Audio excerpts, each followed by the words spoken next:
আসসালামু আলাইকুম, hello everyone, কি অবস্থা সবার? আশা করি সবাই অনেক ভালো আছেন। তো আপনাদের দোয়াও ভালোবাসায় আমিও ভালো আছি।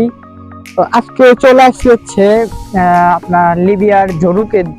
মানে এখানে হচ্ছে একটা বড় মাছের বড় আড়ত আছে, যেটা আমাদের বাংলাদেশে আড়ত বলে আর এখানে বলে মাতাম। তো দেন আমরা এখানে হচ্ছে চলে আসছি। আর আমরা আসছি মূলত ফুটবল খেলতে। তো আমাদের আরো টিম মেম্বাররা বাকি আছে, তারা এখনো এসে পৌঁছায়নি আমাদের কাছে। তো তারা আসবে, ততক্ষণ হচ্ছে আমরা একটু মাছের আড়তে ঢুকবো। দেন এখানে ঢুকে দেখবো যে এখানে কি ধরনের মাছ পাওয়া যায়, বাংলাদেশের মতো কি পাওয়া যায় কি যায় না।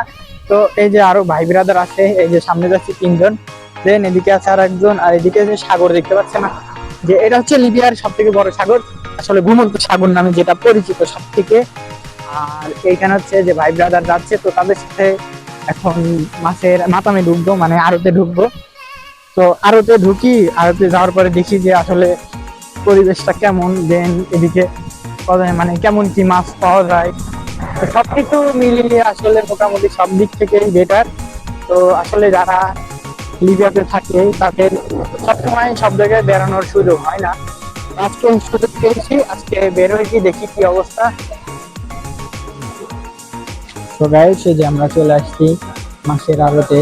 আর এই যে মানে এখানে অনেক ধরনের মাছ, তবে জানি